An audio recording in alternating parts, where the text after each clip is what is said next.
have a remote for that. And we're live! Right, just right here. But, okay, so We are live, thank God. Yeah. I'm not even gonna say, like and subscribe. This is Right here. right here, yeah. All right. So, what do you? Actually, I'm the person that does wine, so I'm just gonna start it out. Alright, let's see it. Okay, so this is. Well, let me introduce David. Oh yeah, hey. Hi everybody. How do you pronounce your last name? Berslowski. Berslowski. Yeah, Okay. but it has every consonant in the alphabet in it. That's pretty rad. Yeah. Alright. It's very jumbled. So we're gonna learn a little bit about him, maybe a little bit about me, because you probably don't know me that well either. I just say to him on here and talk about wine sometimes. Okay, so this is we're gonna drink this, and I have another bottle too. So Amazing. I don't know. So we'll try. I'll announce the wines, but we'll just have a conversation. Okay, so this is Twin Sons Pinot Noir. This is the absolute best Pinot Noir, under $20 in my opinion. Yeah? I'm very picky about Pinot Noir, so like I've been begging to get something. And these brothers, they call it Twin Sons. I don't know if they're actually twins, but Shimon and Gabriel Weiss, they do some really high-end wines, but this is like some of their lower-end stuff that's pretty good. They do a reserve in this company that's very nice, but this happens to be, happens to be good. Okay. I did clean this very well, just to let you know this is an older glass. So yeah, it doesn't bother stay me. the glass. Alright, you got it. Okay. I should give it a swirl. I should do the whole... Yeah, give it a whole little thing. swirl. Give it, smell it a little bit. Oh wow, it's thickened, bud. It's sticky. Yeah. Well, Wow. yeah, that's the legs. ring, That's man. the alcohol. Ooh. What's we clocking in on percentage here? What? This one is about 14 and a half, I think. Uh, I don't think I looked. Yeah, 14.4. Ooh. You ever had Pinot Noir, or you just Yeah. you never pay attention, or you pay No. attention? No, I like Pinot Noir. It's good. Okay. Yeah, it's one of my. Is it a go-to for you? Yeah, usually, yeah. Outside of, actually, really, my for real go-to is Merlot. I love a good Merlot. Okay. So you don't like the high tannic stuff, the stuff that's like Cabernet is the most tannic. Yeah, I'm not saying you don't like it, but you prefer something a little bit lighter body. a little bit. Yeah. It's yeah. I like a little bit of a darker wine usually also. Yeah. Well, sometimes these can get really deep, but this Yeah. isn't super deep, but That's good. Looks yeah, good. okay. Like a ruby. I already Yeah. said a bracha earlier. Oh so yeah, I'm so still good. you're Yotzi. I have to make a bracha. So, bracha taranai lehin yimach olam barei pri Oh v'dafen. man, first time I've had somebody say a bracha on my Wow. channel other than me. Wow, this is really good. Yeah. So generally, what I get out of this, I get first of all cherry. Yeah. Like, it's like kind of like more of a cherry, but then you get a little bit of strawberry, and on the finish, I get a little vanilla. Mm. That's just on the very back end. It's very subtle. That's the smooth. That's where it smooths out. Yeah. Because like cherry isn't smooth. Cherry is tart. Strawberry can be a little tart too. So it's like it seems like it starts there and then goes to that direction. Yeah, it's almost like at your grandma's house, like the hard cherry candies and the bowl of that. Yeah. Actually, some of the best Pinot Noirs to me actually kind of taste like candy. Yeah, it's not. It's not not medicinal. overdone. It's not medicinal cherry like Yeah. cough syrup. Yeah, exactly. It's like the candy. It's like the candy. Exactly. That's what I was gonna say. It's like I was gonna say that at first. I was gonna be like, oh yeah, like cough syrup, but like it doesn't. I was like, yeah, but I'm not getting cough syrup when I drink it. It It's doesn't not, have it's the not like that, medicinal finish. Yeah. I think that's where. That's Yeah. nice. I think that's where. Hey, some people like. Because that's cough what I syrup. expected. Like when I started drinking it, I was like, oh, this is gonna have a really hard finish to it, and then like you said, maybe it's that vanilla that kind of lets it ride out smooth. It is the vanilla, I think. So yeah, like I said, like these guys, they tend to make like really good wines that are pretty affordable. So like I'm saying. What's the brand one more time? This is Twin Sons. So like anything you see by Twin Sons is pretty. Oh wow, Pretty it's got decent. the two sons. Yeah. That's easy. Oh, California. Yeah. Okay. They actually make one of my favorite rosés this year was by them, and it's also made from Pinot Noir, but it's made from Pinot Noir from Willamette Valley. Willamette Valley. Yeah, that's Oregon. But Okay. they're pretty known for that area is pretty known for that kind of thing. Nice. Wow. Yeah, Oh, look at what, man. This is Yeah. good. there's some really solid Lodi, stuff. Lodi, California. Yeah, so you get stuff. It's, you know what Lodi is, right? It's not enough. Not enough. Oh, not enough. Yeah, not Diana. It's Lodi. Lodi. Yeah. It's not enough. Mm. It's not enough. Like, it's That's never really enough. I like it. It's a great place. Yeah, Good Christian Jewish place to have grapes and wine come from. absolutely. So, Wow, you know, that's a treat. It's a treat. What would you pair it with? usually something like that. I would do maybe like turkey or chicken. Yeah. There are some fish that you could get away with. It's like a Thanksgiving meal. Yeah, yeah. Something like not too heavy, not like a heavy steak A or little anything. bit of stuffing. Yeah, right. Yeah, some potatoes on there. I can see it. Yeah. Pair well with quite a good. It's Yeah. like a nice. It's a good schmack of Shabbos wine. You know? That's Right, like when perfect you're for doing Friday like night. when you're doing like heavy meats like steak and stuff. Yeah, a barbecue. It's not you're gonna pull this out. Of Yeah, I mean you could, but steak dinner. I would more deal with like your more tannic stuff like the Cabernets and the Malbecs. Yeah. Malbec for sure. Yeah. Smoke on it. Yeah.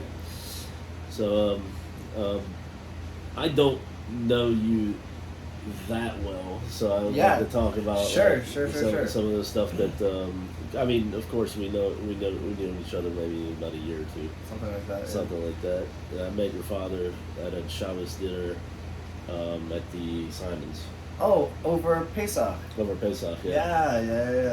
So it was definitely nice. Oh, to you got an insight into. a little bit. Yeah. But you also me because like the Simons are like basically almost Parents like, the owner. well, Miriam Simon's brother was my Oh, that's rabbi. right. He's basically So like a they're surrogate extended father. family for you. Yeah. They're your cousins. Yeah, 100%. It's like Actually, some of her kids thought I was related Oh yeah, like, to the to them, to the Simons. or the Or to Saravanskis. the yeah. Wow, So- that's funny. That's great. I They're love it. like, no, I used to he's get just that around. too. I used to get that too with my mashpia. They'd be like, oh, you're like cousins, brothers. Yeah, because they see you around all the time. Yeah, and we're also both redheads, so it's blonde, Matches. red beard. Yeah. So they're like, I have a beard, so I think I'm blended a little bit. So, but I'm the only one. Well, some of them have Australian accents, so maybe they hear the southern accent from me. and they just- yeah. Because Sure. sometimes it can kind of go. I don't know. Some people. When I first got Who's- here, who's everybody. the guy from The Big Lebowski? The guy who narrates. Oh, you're talking about Sam. No, what is his name? I know what you're talking about. Yeah. The guy with the He's mustache. in Roadhouse. Yeah, the guy with the mustache. Yeah. With the 10-gallon hat. Yeah. I don't know why He's his got name that is- drawl, that deep Southern drawl. Well, he's real like, smooth voice. The dude. Yeah. Like Dude a- vibes. The dude abides. Yeah. So what I was thinking is that I know that you do mixed martial arts and you teach people. Sure. So I mean that's a pretty rad thing, I think. Yeah. So. But how long have you been doing that? So I started doing. I've been doing sports and all sorts of other stuff also. Sportsing. Yeah, sportsy, athletics, all that stuff since I was like young, little. Soccer, like everyone else, I did the normal stuff, and then like football, everything at a young age. But I also just started doing wrestling when I was in 3rd grade. Wrestling was like the toughest thing I ever did, and I really enjoyed it. And I was always kind of stature-wise built for it. I'm kind of short, kind of You stocky, had the low like a teapot, center of gravity. short and stout. Yeah, exactly. Yeah. So, and I was always pretty gifted in the weight room. Also, my brother is a globally ranked powerlifter. We were on the powerlifting team together in high school. I heard a little bit about that. Yeah. But you also were part of the. When we were powerlifting? younger, in high school, we were on the same powerlifting team. Like him and I were kind of setting records at the time for our high school. Yeah. So Where I did you don't go to think high I school? think they've been Were in broken. Pennsylvania. Or? Yeah. Small hick town in the middle of nowhere in the Appalachian Mountains, hillbilly town, like a trucker stop town, sort of thing. 6,000 people. That's it. That's my. Like a Yeah. coal mining town used to be, maybe? No, actually, my particular town was where kind of all the doctors and lawyers lived. So we were in the uppity town. We were called Cake Eaters. Yeah, 6,000 people. Yeah, we were like the courthouse was in our town. You know, so the county courthouse was in our town. That was like the big thing. So we were like there's no like bars that are allowed in our town. It's a dry town. It's very like there's like 7 churches. We're the only Jewish family that were there. It was pretty crazy. So being a dry town, was it just the town, or was it like the whole county? No, just the town. Yeah, so all the other towns 'Cause I've around seen us that all sometimes had. in North Yeah, Carolina. no. Yeah, it was a total socioeconomic thing. Like all the other towns around us. So had everybody just bars. drove over there to get drunk and then came back. Yeah, exactly. Yeah, because they didn't want the drunkards or anything like going on in our town. They were like, just take it out of our town and keeps the crime rate lower and all that sort of thing. You know, it's like old politics, like old school politics. Like it's a town that was established like in the early 1800s. Like it's like one of the first towns in the States. I've definitely seen some of Hillbilly that kind of people. thing. Yeah. You know, especially when I lived in Charleston, South okay, Carolina, because that's sure. like an old town. you Yeah. know. I think every town's kind of got like their old. Well, yeah, Old when we school got riddled politics. with the steel mills, so the steel Yeah. mill industry like wiped out the economy of every single town except for my town in our county, because everyone else like we live along a river. There's a river Yeah. that runs through our county, so all the towns are along this A river river. runs through it. A river runs through it, dude. I love that movie. I watched it with my grandma. All right. She loves Brad Pitt. He's handsome. Yes, that's exactly what she says. Yeah. Yeah, we were the only town that didn't have a steel mill in it. So when the steel mills crashed in the mid to late '80s, all the other towns around us kind of went into economic turmoil, and we sort of just stayed.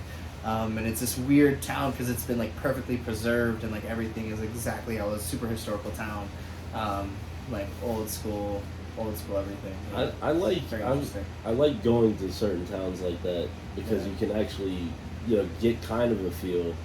Like I grew up in a place called Winston-Salem, Yeah. and Oh. so Salem, not Massachusetts, not where the the witch witch trials. hunting. Yeah, because I mean everybody thinks about that, but it's not like that's not what it is. We're more known for cigarettes, Really? RJR tobacco. Oh, interesting. So Okay. that's where Salem cigarettes, Winston cigarettes. You got your Camels and all that. But Old Salem was preserved, and it's like downtown Winston-Salem. Okay. Because they merged sometime in like the early 1900s or something, or maybe late 1800s. But they have like all these old school things that they still do. Like they have candle tea. They show you how they used to make, candles out of beeswax and stuff. It smells good. And they make Moravian cookies because it was like a Moravian town. Yeah. So I have all this stuff, and they have, it's like this small little pocket downtown that like is preserved. But now everything is getting built up around it. It's like almost, it seems really super weird to me now because when I first moved there in the 80s, because I was born here, I moved there in like 81, and it was only like 30,000 people, and now it's like 260,000 people. Oh, wow, that's something. insane, dude. Yeah, so That's it's ridiculous. weird. So My town is still. your town is like still like preserving, the whole thing. That's So crazy. I mean, it's cool though. I mean, Yeah. but So I got did out you- of town. So as far as like Yeah. with high school and stuff, because like Sure.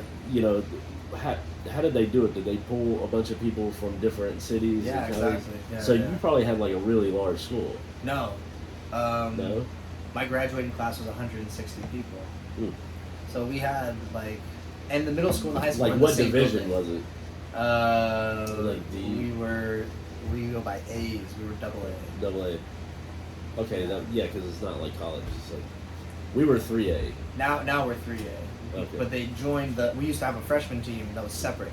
So they joined the freshman team with the rest of it, and then now they consider us 3A. Okay. But it's like the whole high school as opposed to Did you only do wrestling in high school, or did you also? No, I do did all the football? sports. I did track and field. I did shot put, discus, pole vault, high jump, the 100-meter dash. I competed in states.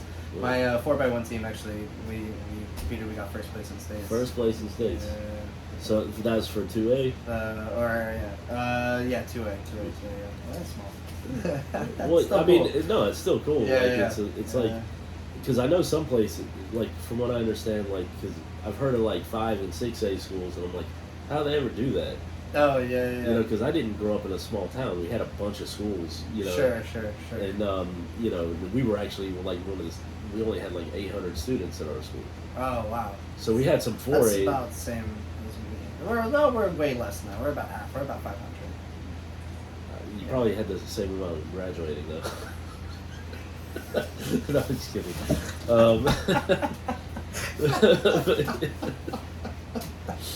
No, Oh, no, seriously, it was you know it was. man. I think I hear about like these schools in like Florida, you know, these big football schools. And they're- 800. Yeah, but their towns weren't that big. No. They were like probably busing kids in from like everywhere. That's what I was thinking about. Yeah, you. Like it was yeah, like yeah. maybe they busted a bunch of like people, but you're like no, we're only. You know. Well, each town around is like less than 6,000 people, also. So we're busting in everybody, just to like make a normal size one high school. Yeah. We had like 4 different towns altogether. You know what's really funny? I'm thinking about is like there's one guy I knew from West Virginia that went to Wake Forest University, which is Oh, I know Wake Forest. Yeah, it's amazing movie. Yeah. Yeah. the, That's fifth quarter. so basically this guy went. I mean, I grew up in Winston-Salem, so Wake Forest is in Winston-Salem, Mm. and this guy was like, yeah, man, it's like I hear people here all the time that are from Winston-Salem, like, man, I gotta get out of here. This place sucks. It's too small. There's nothing to do. And He's they like, go to I came Wake from West Virginia. But like probably like his place is about as small as you came Literally, from. yeah. It's like I had a you- summer job in West Virginia when I Yeah. was growing up. So you're probably like literally anywhere you go is probably like action to you. Yeah, pretty much, yeah. And the first place I went to college in Cleveland, Mhm. and that was like pretty much a city to me. What college is it? Case Western Reserve University. Yeah, it's not a military school. I do come from a military family. My brother, the powerlifter, is in the military. My father was in the military. Grandfather. Et cetera, So your et brother's in cetera. Florida, right? He's moving to Florida literally in a week. Okay. So yeah. Cool. And he's at his new base out there. And doing cool stuff. Well, I know that you, as far as like, you know, we were talking about the mixed martial arts stuff and all that. Did you ever compete professionally in that kind of thing? Or- In mixed martial arts, Yeah. I never did like professionally. I did a couple amateur. yeah. Things. How'd you feel about it? It's okay. Honestly, the reason I got into I don't like it for the competition. I like it for the training. Yeah. I love training. I just love Being in shape and being feeling in good. shape. Yeah, feeling good, feeling in control of my body. Yeah. And I like teaching other people. So it's like I just like being a Jew. You know, you like learning, you like teaching. It's just part of the It's part of it, yeah, it's part of it. So it just means it's who you are and that you understand it in a way. You want to give it over. You want more people to like find those things that you found through it, and get empowered the same way that you were empowered. You like give them those gifts that give you. That's really a positive way to look at it. Thing is, it's like, although it's a very physical thing, but it's also like everything is also has a spiritual aspect. to it. Oh wow, you have no idea. And I remember like a friend of mine. He moved to China for a while and he learned martial arts there. And then I would train with him when he came back. Okay, yeah. I could never get past like with kung fu. I could never get past like stretching because it seemed like the next day I'd always be back to Out. zero. Yeah. And but I would do a lot of the motions over and over again, and then I realized it's like I started like feeling like I'm like quicker to react in those ways, and I stopped because it kind of was like scary to me for some reason. I know it sounds stupid because it's not like Yeah. I'm no, No, but it's. but you have to have control over what you're doing. Sure. And for some reason, I just thought in my mind like I'm not in control of this. Yeah. And it was like kind of stupid, but I think that it's kind of like, you know, you think about like people when they learn Torah and things like that. Also, it's like if you're going to be doing this to teach, you're really responsible. You're responsible for who you're teaching. Yeah. Like, I mean, if you're teaching somebody to fight, it's like that person could just want to kick everybody's ass. Yeah, sure, 100%. So you have to be like maybe help mold somebody into like not wanting to Well, do that yeah, or so- not teaching somebody like that. Yeah. So the weeding process is basically like people who want to just beat people up. Yeah, you don't want to like raise a bully, you know. 100%, yeah. So, because I teach all ages. I teach from as young as 5 years old all the way up to like adults. Yeah. For the adults, they come in. It's very easy, because the adults they come in and it's pretty obvious whenever they want to learn just to beat someone up because they don't want to. They usually don't want to put in the work. They just want to like start fighting people. You can tell pretty easy. They hate the warm ups. They're like, when are we actually gonna punch? And stuff they don't realize is like you build up to it. You don't run It's before not you that walk. easy, Yeah. yeah. It's like if you really want to punch somebody the right way, then You gotta learn how to break it down. stand. Yeah, you gotta learn how to move. stand. Yeah, seriously, that's like the Yeah. big thing, and a lot of people get really bored and frustrated with that because they just want to hit. You know, it's kind of like music. Yeah, You play gotta music? play scales. Yeah, play piano. Yeah. You scales all day. Scales. Yeah. Scales. Yeah. Just get your fingers comfortable playing. It's like a language. Yeah, 100%. I did something similar like this with a guy who's a polyglot who has like also a YouTube channel, and he Oh, cool. has a thing. Shout out to Jared Gimble, Okay. L'chaim. He's also a Jew Mhm. and lives in Crown Heights here. Very interesting feller. Just made a video game, also stuff. But he's a polyglot, and he said, yeah, learning a language and because I train him Yeah. in martial arts, and he's like, man, it's very similar to learning a language. You have to like, it takes over all aspects of your life. Like it takes a lot of focus and energy and time, and you think like it's just when I'm at the gym and like whenever I want to beat someone up in the street, but it really permeates a lot of places in your life. So when it comes with the adults, they come in, they just want to beat people up. It's obvious, like okay, yeah, this person just wants to beat someone up. And you break them pretty quick. You basically give them a decision. You go, hey, like I know what you're here for. If that's what you want, you can pay another trainer to give you private lessons, whatever. Go to a different gym where they like allow you to Or like you just be beat crazy. their ass and Well, that's humiliate usually what them in front happens. of I do everybody. usually beat their ass. Yeah, usually that's how like, and then they get really upset. Yeah. And like when their egos get hurt, you realize okay, you're here for ego as opposed to like Yeah. here to actually like Learn something. And, yeah, you have to be better mental. yourself. Exactly. Same Yeah. as going to yeshiva or going to like anywhere else. You have to be mental to it. Well, that to was grow. kind of like I was having that thought today because I was we talked about maybe doing this, and I was like, that's kind of like learning Torah too. Like there are people that learn Torah just so they can like nitpick on other people. Yeah, They can bully other people Exactly. through that. And Exactly. it's like, what's your problem? 100%. You know, it's not. Yeah. This isn't what it's about. It's about us, like bettering ourselves and defending yourself is a good thing. But it's Sure. also being physically fit and right mind and all that stuff. Well, yeah. But the same thing with Torah. Like when I came here, and like it's a great community. Like I would think that you agree. But at the same time, there's a lot of times like people don't see like the extremes. Like I see a lot of extremes here that are like, you have to be balanced. I think that probably helps balance, Yeah, the absolutely. physical and the spiritual, and like, I don't know. Well, the thing with fighting, like the training of martial arts, is very different from actually sparring and actually like fighting with another Yeah. human. When you get into like a ring where you can't leave and you're actually punches are coming at your face and they mean to hurt you. They mean to hurt you. You mean to hurt them also. Like you're trying to finish it and they're trying to finish it. It's you don't have time to think so much, and that sort of those reactions is what you've Yeah. trained your body to do. So that when those things are flying around and all these external things in your environment are trying to attack you, you can move seamlessly through it with your body because it's trained to move and react the right way. Right. And your mind can stay clear and focused and calm. Because what happens is all problems in your life stem from fear. Yeah, And everything. everything, Yeah. everything is coming from fear. So martial arts is something I got into personally because I was a small kid. I had rough relationships with people and I always felt like I needed to defend your myself. brother I was older always than you? scared. My brother's a year and a half. So I mean, older. of course, you probably had to deal with him sometimes. Yeah, he was always bigger than me first, and Yeah. all that sort of stuff. So like I was always catching up puberty wise and stuff. So he was beating me up for a while before I had a chance to get bigger and beat him up. So like I was always defending and fighting for whatever it was because I was always afraid. Yeah.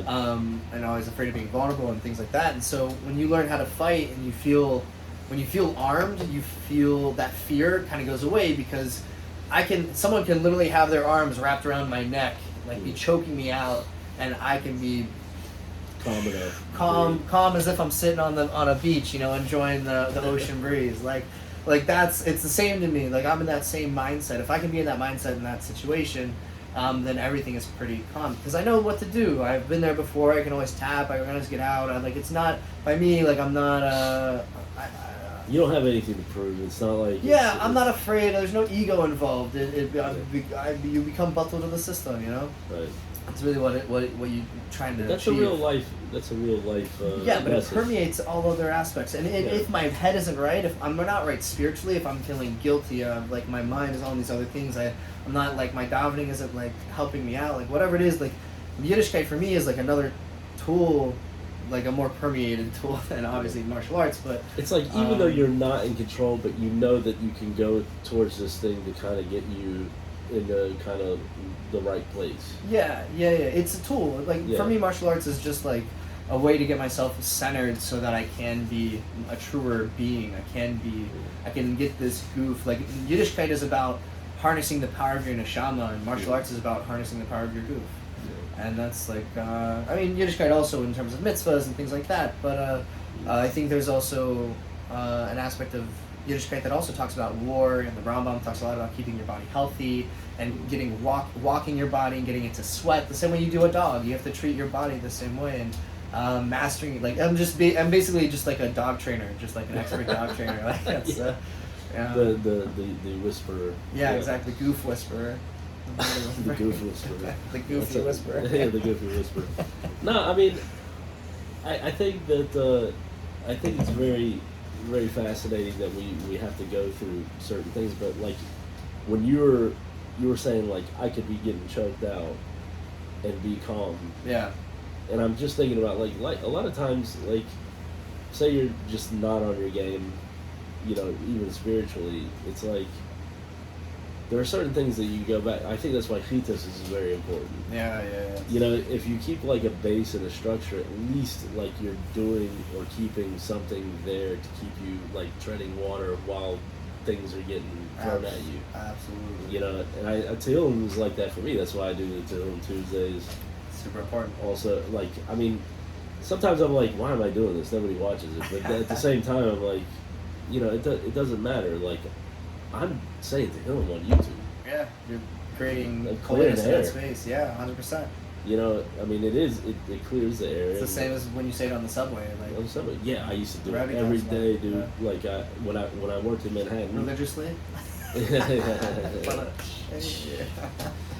Yeah. No, I mean, when I was going on the train every day to work, after I stopped learning here. Yeah. I was going 6 years strong. Doing chitas on the train. That was actually easier to do it because it was on the train. Yeah, there's nothing else to do. Yeah, it's the best. I mean, I wish I keep I had these back then, or just like pretend I couldn't hear certain people when they try to talk to me. Yeah. Because just pretend you don't speak English. Just pretend you speak English. Yeah. An Israeli accent. Maze? No, miata. Zuz.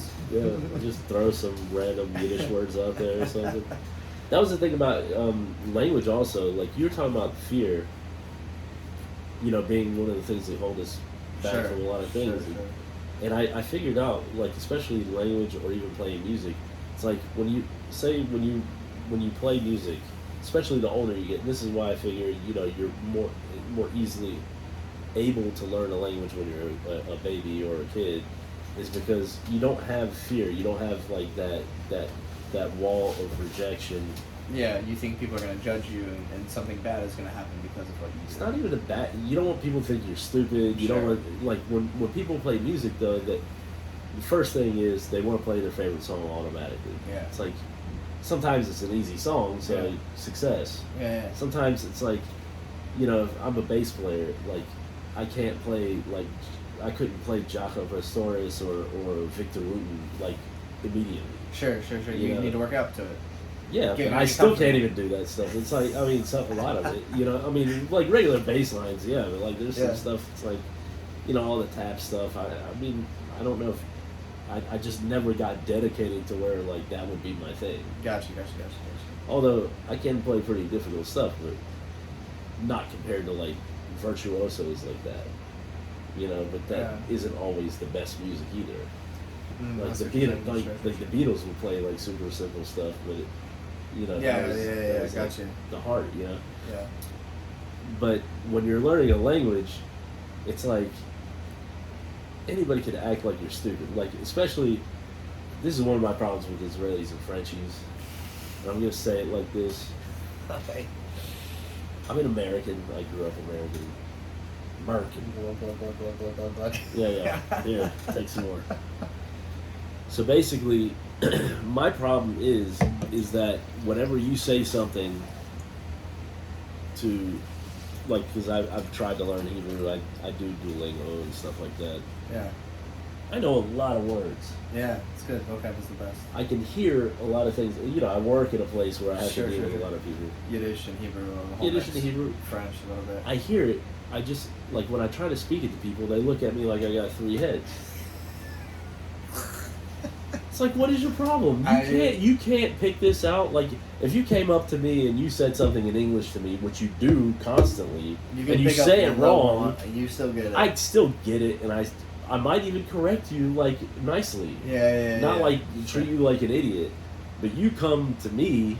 You know what it is? You know what it is? It's because it's easier to understand their accent than it is to understand our accent. If you go on YouTube, I've done this Yeah. before. They have videos of like what does it sound like to foreigners, Yeah. like the English accent. You like listen to like what they're saying. It is Yeah. atrocious. We have the worst accent Yeah. in the world. And people kind of just like when they hear it, they just go, "Oh God!" It's like disgusting.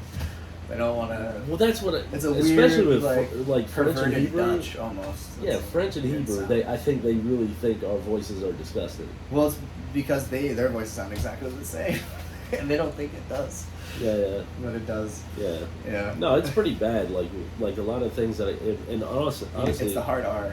the hard R is. Yeah, the hard R is the biggest thing. I can't make an R sound like a W. Like the Resh is kind of like has like this weird. Yeah. it's Leish. got- The Leish. Leish. Nice. I You can't have to, do that, You have yeah. to put the back of your tongue to the roof of your mouth as opposed to the front of your tongue. So that's the. Dude, all the accents is all tongue manipulation stuff. My Yeah. polyglot guy can tell you about that. I love accents. I used to practice putting my tongue in just kidding. different spots because that's all it is. Yeah. Like the why can we say the R that the other countries can't say the hard R that's to other Yeah. countries or it's Yeah. because our tongue we really force our tongue forward. It's the hardest sound to make. Yeah. The American R. It's the hardest sound. The to make. hard R. Hardest sound to make in language. It strains your throat and your tongue. The hard muscles R. more than anything else. The hard R. Yeah. That's why Boston's don't say it the hard R because Yeah. they a bunch of wussies. Yeah. Kind of like Can't hang with this New York gang. What's up? Brooklyn. Yeah. Look, I Okay, so Oh man, yeah, I'm too much. I'm definitely to a point with languages though. It's Process, right? I know that I just have to really buckle down. I actually paid for Duolingo for a year. Wow. Nobody Dedicated. does that. Dedicated. Really trying And to. ever since I did that, I've only worked on it like twice, and that was like 2 months ago. So it's like I just wasted. Hebrew or $80. Yiddish? Hebrew. Hebrew. Yeah. I worked with a lot of people speaking Yiddish at B&H, but You ever just thought of moving to Israel? every day. Bro, what are you waiting on? That was, yeah. Nevish benefish that stuff. Get out of Yeah, here. yeah. I You talked can to do what someone. you're doing here, there. Dude, Transferable skills. You have those. there's Lots of certain things that I was, I can't really talk about right now. them. Never But- mind. But yeah, there's some things I got kind of like looming around. It seems like I get all these offers all the time though. Yeah. I got offered like 3 jobs in Pittsburgh recently, randomly. I'm from that area. Yeah, yeah. So, I That's mean, pretty it nice. is, they have a nice neighborhood.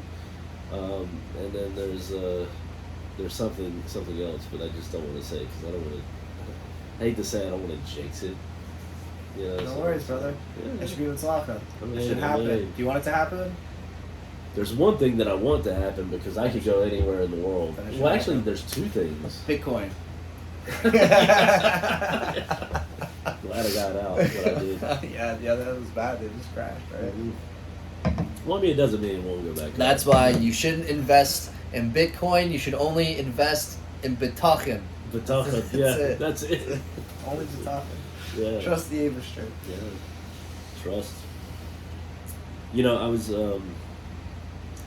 was in North Carolina about a month or two ago, and I was riding somewhere with my mom, and I just like thought about it for a second, and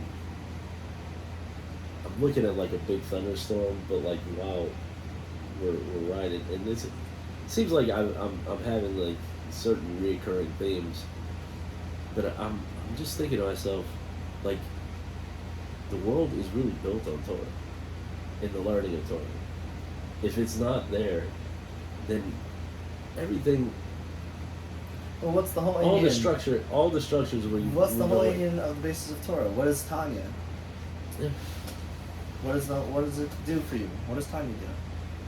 What does Tanya do? Yeah, what does it do? It's practical, right? Right. Yeah. Means it does something. What does it do? Well, You've been in the system for a minute. What does it do? Just it makes me realize that there's only one thing. What? The Abishur. Okay. No. And what does that mean for you? What does that do for you practically in your day to day? Practically day to day, it really. Well, you put me on the spot. You know, I haven't been learning in here for like every day. It's okay. No, I mean, no. The mitzvahs are basically look, structure and connection. Yeah. It's Savta V'chibur. You You're supposed to connect to the Abishur, but it's like a video game. You're living the video game. You're a Haskafia. It's like you're supposed to be better than you were the day before. That's what the Rebbe always said. If you want to be my chassid, who's my chassid? Anybody Yeah. who wants to be better than they were the day before. He's a chassid of mine. I want him. That's it.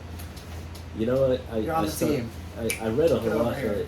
recently that was it's not negative to me, but it might seem negative to somebody else. Sure.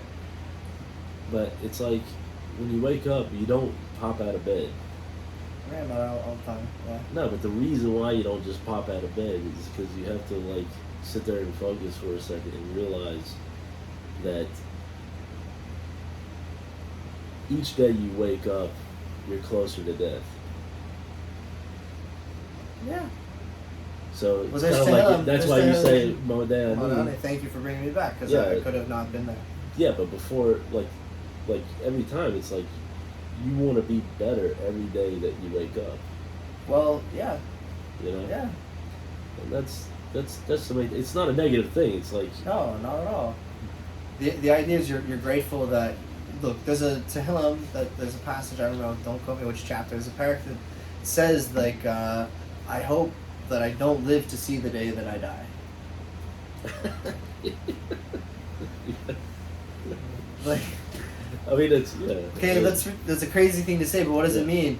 It means that you're hoping for Mashiach. You're hoping Yeah. that you're gonna Moda'ani, thank you. Today is Mashiach because This is the I day. could today I'm still alive and today is Mashiach because it's everlasting. I should have been dead. Like the fact that I even exist is like ridiculous. It shouldn't be like every moment. That's how it is. But it's to maintain that mindset all 24/7. It's insane. It's insane. Yeah.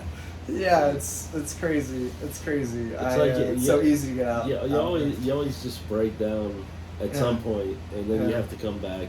But I think that's which is why I fight because when I'm fighting, I'm in that zone, like Yeah. that zone where I'm truly just one with myself because I can't afford not to be. It's like like I'm forcing myself into a Mesiras Nefesh type, Yeah. type situation. It's not like the Russians, but like the Hasidim in Russia, they said they were spiritually off the walls. I mean, look at Futterfast, right? Or Linda Futterfast, like. And he went through the worst of the worst. So I've heard some amazing stories. like I understand that because I try to simulate things like that. I'm like I want people to try to punch me, kick me. Like I want people to literally try to murder me. Like I want them. That's what I do. I do simulated assassinations. That's what we're trying to do. I Yeah. ask people to like try to hurt me, and I've seen that on YouTube. Yeah, I mean, yeah, not yeah, YouTube, but on my page, yeah. On your page, yeah. So, like that's I. They don't usually successfully get you. No, not very often. Yeah. Do you ever have somebody that's like really like on point though? When I was first starting out, yeah, there was a guy named Joe Sharp. He's actually teaches at Anderson Martial Arts. He's a really, really good guy, sweetheart, and he's really tall and really like lengthy. He's got the. Yeah, and I wasn't so accustomed to fighting taller fighters, and I think that's where it got me. And he's Muay Thai. He's like trained and competed in Muay Thai for quite some time. Pretty brutal too. And he wrecked me with a liver shot one time. Like, and it's something like I didn't even see the setup for it, but he set it up perfectly. That's why I know he set it up perfectly because I didn't even recognize, like, he hit me and it was like 5 seconds later I realized that I got hit and then I go down, you know. I couldn't. I've seen people go down to liver shots and the thing is it's like it's my favorite thing to do because I've watched like boxing and I've watched different martial arts. Not saying like I enjoy to be a spectator. I don't enjoy to be of course, the one getting punched. It's usually how it goes. Yeah. But I also understand that like I understand the dedication and what it really takes.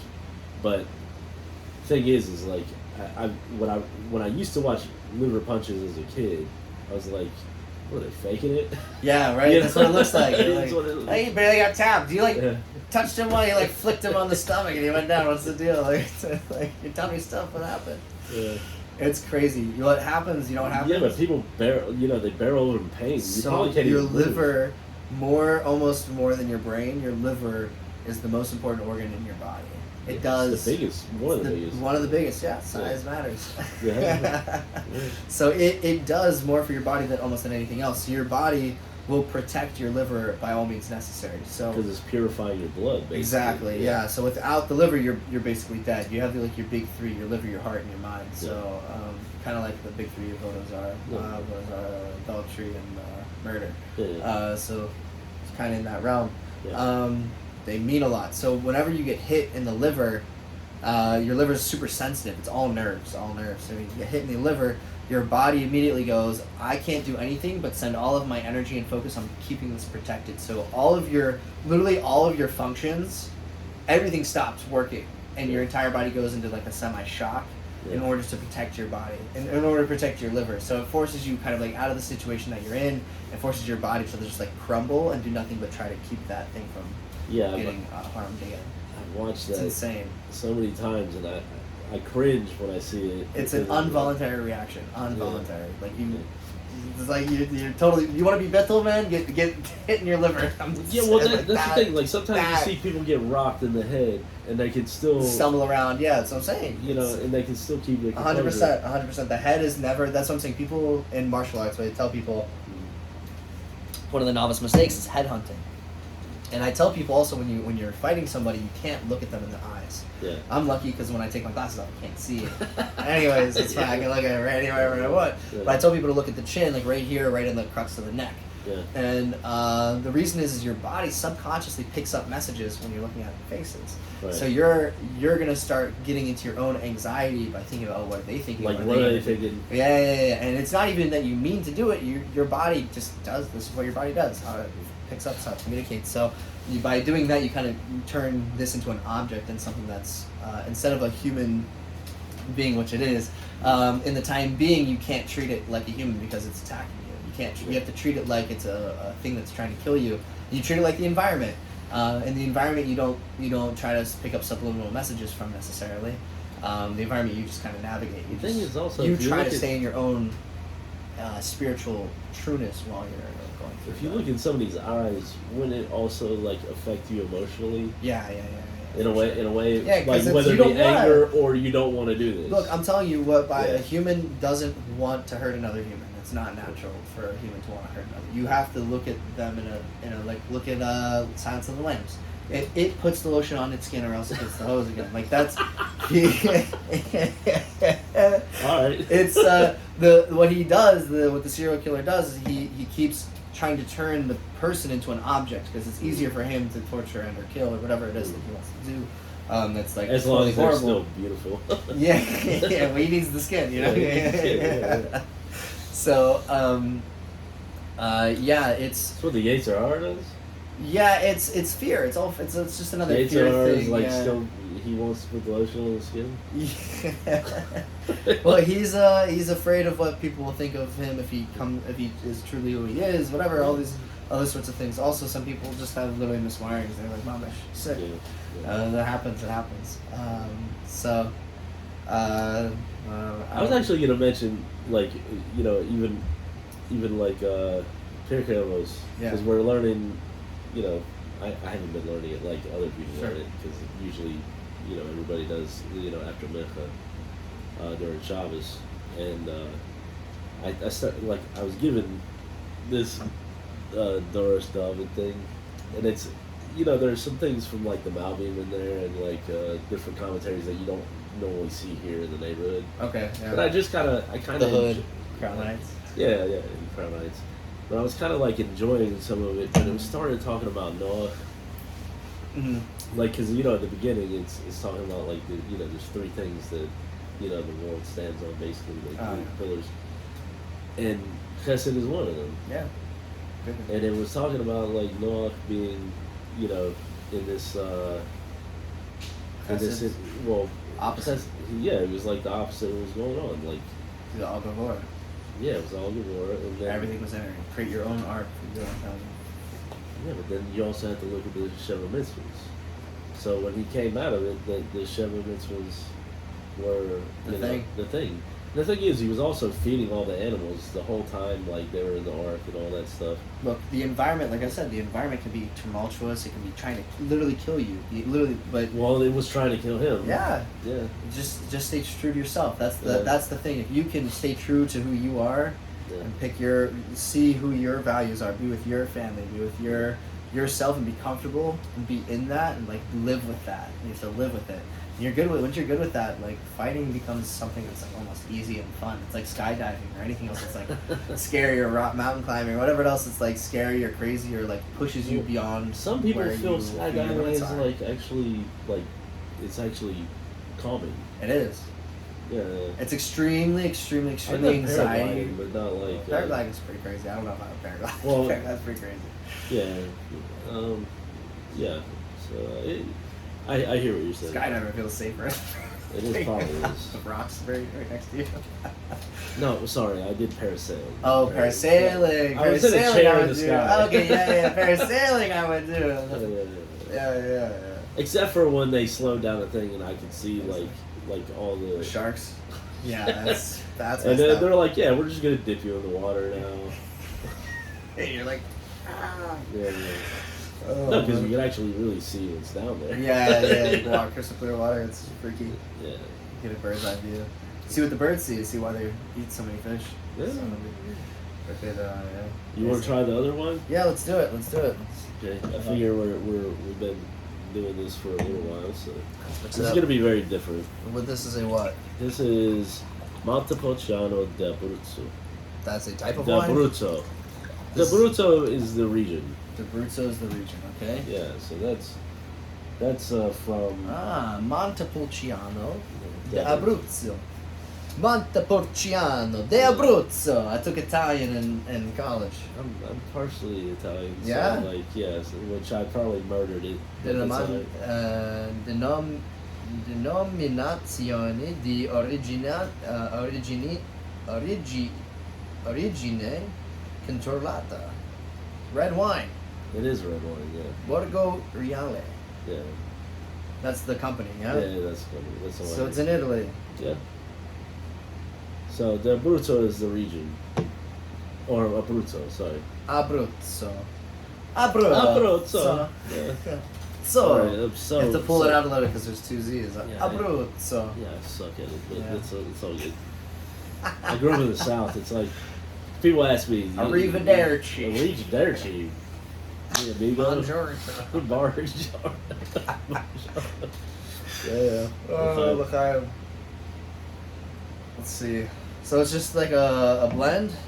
This is like no, it's Montepulciano is a grape. Oh, this opened up good. Oh, wow. Explodes on you. No. Woo! A lot of plum. Yeah, it's like much more citrusy. Yeah. Wow, it's way sweeter. But yeah, it's like sharp right off the bat. Yeah. That's it. It doesn't linger. It's there and then gone. A flash of flavor.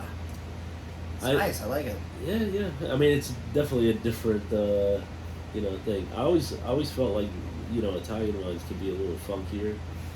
Yeah, a little more You know. pizzazz. Yeah. So like I could definitely hang out there. Yeah, it has more pizzazz, but actually we're doing. Did we just do this? Rega. Yeah. This is Italians and Israelis. Yeah. They get really confused when they're in the same country. Visiting. Because it would be different. This is like, hold up. This is like Italians think that Israelis have the best food in the world. It's why you have to wait so long for it. They're going like this the whole time. They're like, oh, no, wait. They're like, oh wow, this food is so good, man. It's so good. I had a like an interesting train ride to North Carolina, 12 hours. I decided to do it because flights were kind of crazy at the time, and I sat next to a guy that is he's a like Hindu religion Yeah. from India, and we started talking about like some of the things like that drive me, like I talked about like things that kind of drive me nuts in this neighborhood, because we're in America, but a lot of times like Israelis they concepts of lines don't exist Where in? here in Crown Heights sometimes. Well, yeah, for sure. The Q is Yeah. not. It's not. It's a lot of it's times it's here, not the yeah. same. It's Israeli. Yeah, so like people go to the front, and I don't understand the mentality because I grew up in the South. So I'm not saying like they're not nice people or anything like that. That's I'm not true. like crapping on anybody, but he was saying it's the same way there in India. In India? Oh yeah. And There's too many people. He said it's not just that. It's well, yeah, but it's kind of like in Israel though. I think it's like something that kind of lingered from the beginning of the country. It's like sometimes if you didn't go to the front, you're not gonna get. Yeah. So that's kind of like where that kind of thing came from. Sure. But we're like poshy Americans that like we know that it's there, so we can just wait in line for it. Yeah. And that's it. It's But like when actually- you want to feed your family and you want to do Sure. you want things to get done, you have to plow through. It's the same thing with business wise. Like Americans, a lot of times, like I've talked to plenty of cab drivers or Uber people, talk to them about like being like people like a lot of Honestly, Americans yeah. aren't motivated because they think that they can't do something because of this or that, and like everybody that comes over here sees like all this opportunity that we don't see. Yeah, for sure. Well, it's the same as being like an FFB or a Balchuva. Yeah. Like someone who grows up frum or versus someone who becomes religious later in life. It's like we see all that untapped potential. Like, oh my gosh, there's so much there. You can use all this. Like, look at all this. Oh my gosh, crazy. Like, I want to give to this. I want to be in this. I want this to be a part of my life. I want my life to be a part of it. I want to be one. Actually, that's People a who grew real up in it, or yeah. well, especially people that don't close see to the it. potential. Like, I mean, some people have seen the potential and they're there and they're constantly there. But Sure. like, there are some people that came here and even learned it at Dara Torah, and they were from birth, but they didn't really. Lost it at some point. They never made it They never made it their own. No, It was sometimes. never- Yeah, it wasn't their own. It was like they were forced to do it. And like we're like people that came in. And it's like we saw Yeah. what it was and we felt it, Yeah. and that's why we're here. And we're like, what? And we also live the other way, Yeah, exactly. That's And it's like, I don't want to go back there. for sure. I can't. Like, it's like, even though like, I think that certain aspects of religion suck just because it's religion. Sure, yeah, of course. It's part of Yeah. it's man-made and whatever, but As, it's still connection, and it's still the best thing that I found. Sure. If that makes any sense. No, 100%. I'm the same way. It's definitely the best thing I've ever found. But it's hard to convey that, and it's if people don't want to take it and make it their own, it's like stay on that makes it difficult. Yeah. Yeah, man, it's like heartbreaking almost. Yeah. It's like how do you not see it's right in front of you? And Well, everybody has to experience whatever they experience. Exactly. Everyone's got their own Derek. Everyone's got has their own path and journey. Yeah. It's tough. It's tough to see that. But yeah, wow, it's so crazy, man. I would never have thought when I was in high school or even before, like, well, no, I knew I had to do something at a very young age Like in this direction. yeah. The only problem is like you're always constantly being influenced otherwise, and Sure. and I finally got to a space where it was like, okay, this is just what I have to do. It's not. But even now, it's like I'm still kind of like in a place where it's like this is what I have to do, but it's like It's a struggle. It is a struggle. It's always. Well, here's the thing. Here's the difference between the FFB and the Baal Tshuva. The Baal Tshuva never had Yiddishkeit, so when they experience something deep and meaningful in like something like Hasidus, like for the first time, or like even after a few times, getting a deep meaning in Hasidus and like recognizing that it's you go wow, you get a big injection of like heroin, Yeah. and you're like this is the truth, and you like stick around. It's They're like out here in the that's- Sefer Shabbos. Yeah, You know. and then what the thing is like with heroin is like you don't get hit every week. It doesn't hit all the time. It doesn't hit constant. It doesn't like you don't ride that high. And like a lot of Baal Tshuvas go through that as they go all in all fast. It's like oh my gosh, this is the greatest thing ever. I love like the feeling I get and like the way it happens. And then like the next like 2 Shabbos later they go like. Well, it doesn't feel as good anymore, and it's like really hard, and I just like want to be on my phone on Shabbos, like whatever it is, and then.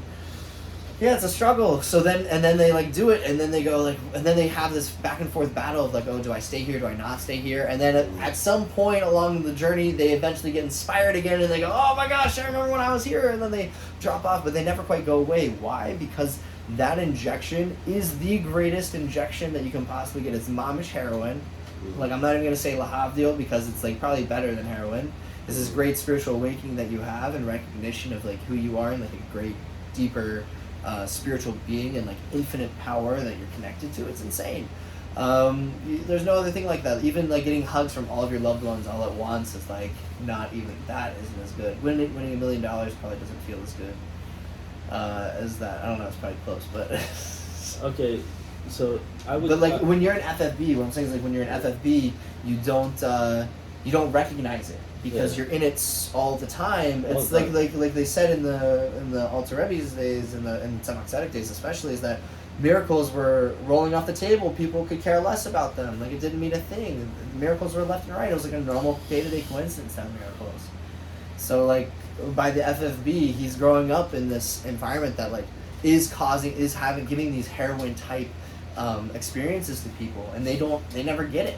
Well, Because I think that's one reason why Chabad it's hard to is differentiate the way that it is. if it were even to do it. Because the only reason why you would be still associated with it because you want to give it. Sure. Yeah. Because if you don't put it out, then there's no way to receive it anymore. Yeah. It means I don't believe in it fully. Yeah. If I don't live it in a way that's like outward, it means I don't believe in it. But I would say that That's why I shadow box when you see me around town. Sometimes I'm shadow box. Why is he doing that? It's just because I believe it. I believe this is who I am, man. Sorry, this is what I put out in the world. No, I'm kind of thinking about it in the way that Come with like the smoke. yeah. I'm kind of thinking about it in the way that like because I grew up in the South, so Sure. like you have a lot of evangelical people, but a lot of like born again Christians. And I'm just saying like, and I've seen so many people like come out of like jail or something or a bad part in their life and they become born again. But the same kind of thing happens in Judaism too. Like a lot of us come from like extreme places. Yeah, and then we go And to then- the mikveh. The same yeah. way they also go to the Yeah, but so basically it's like Yeah. a deep. It's like from one extreme to another. Yeah. And if you don't keep on that level, then and if you don't do it in a balanced way, then you're gonna fall off. Oh yeah, you do, dude. I did. How many times? I always called found, white knuckling. You squeeze so hard, that your knuckles turn white, and then you get fatigued and you can't hold on to anything. You're like, it's so heavy. So like, and I'm just saying it because I think that a lot of people go through it. It's not just us. I think everybody goes through like some kind of thing that or everybody has like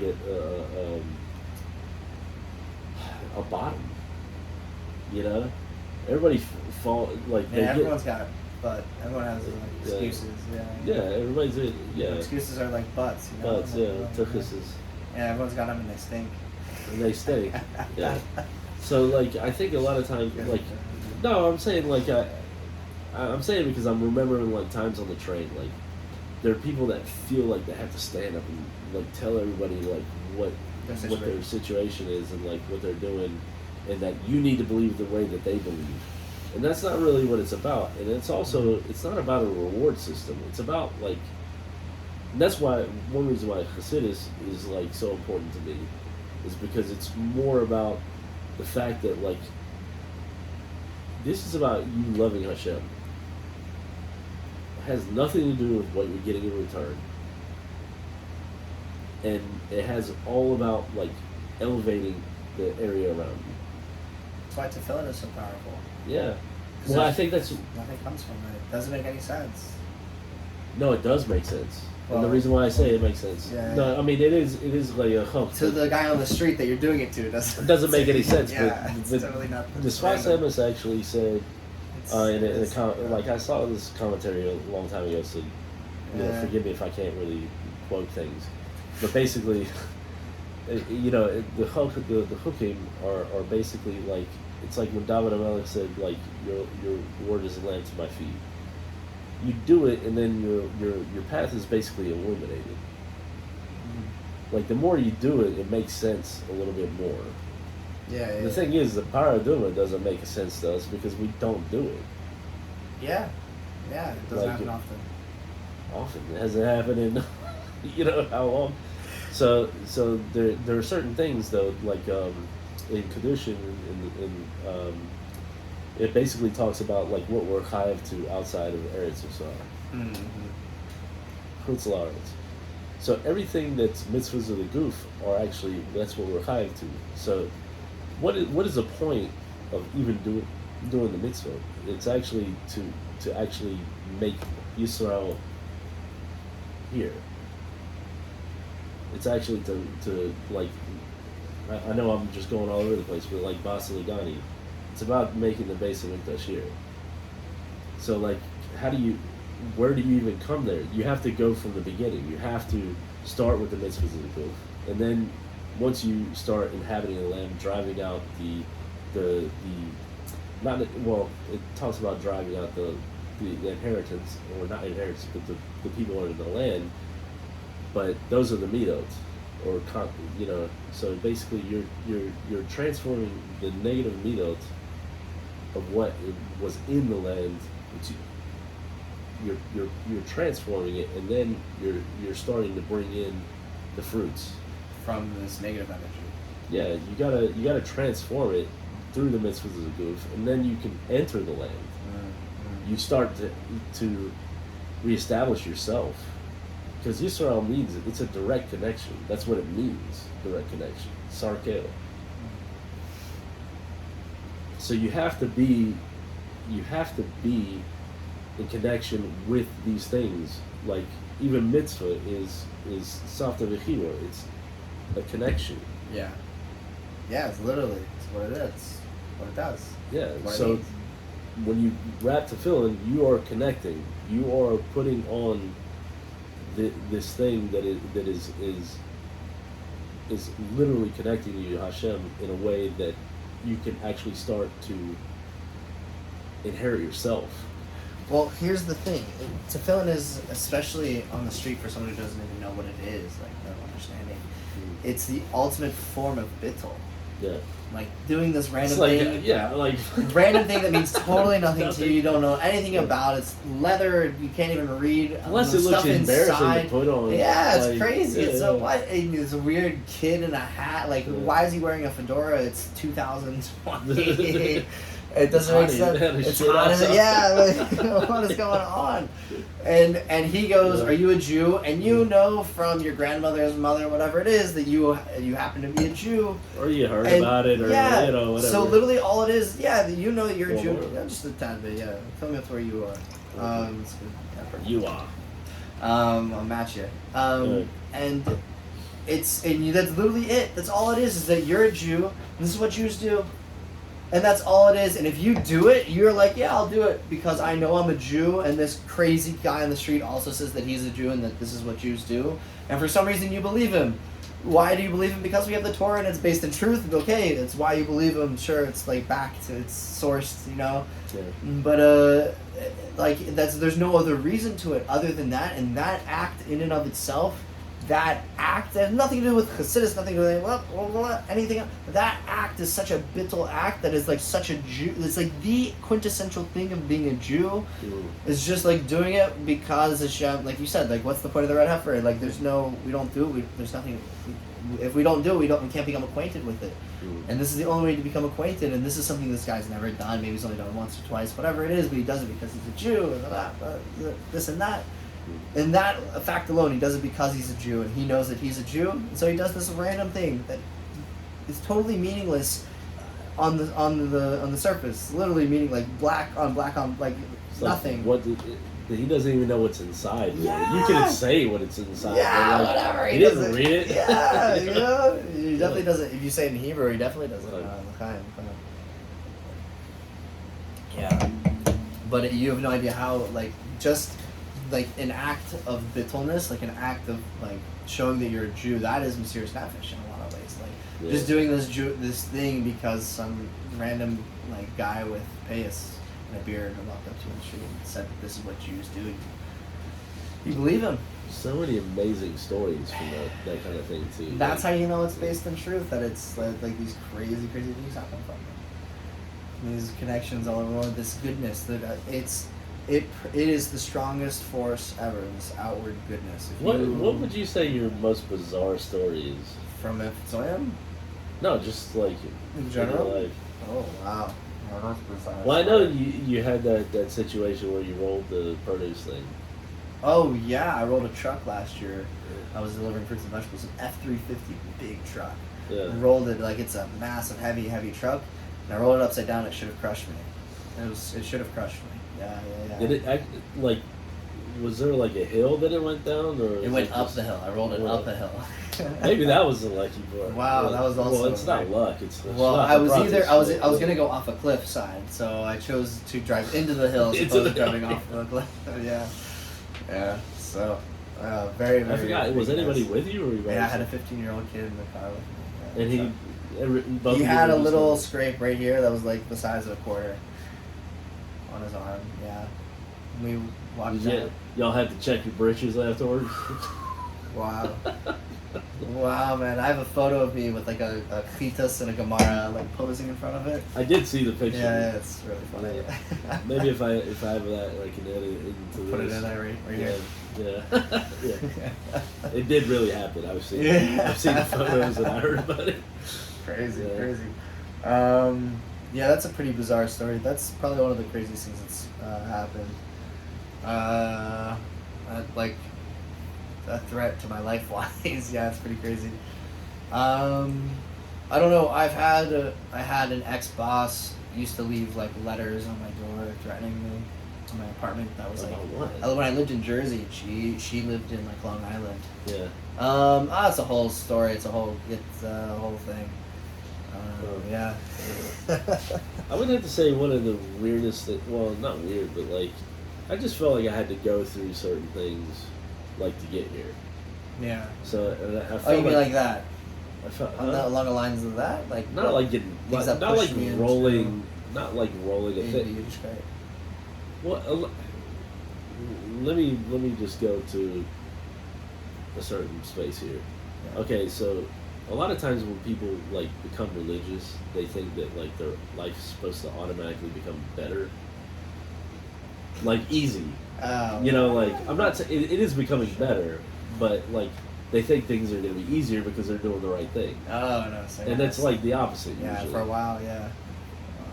Well, You get in the routine. That's like any workout. You get in a routine, it like kind of becomes. yeah, especially when you Still first work, start. it becomes Yeah. easy. Yeah. Man, how does the physical just mimic? It's like a mirror. Like seriously. There's literally, I think it might be Hayom Yom today.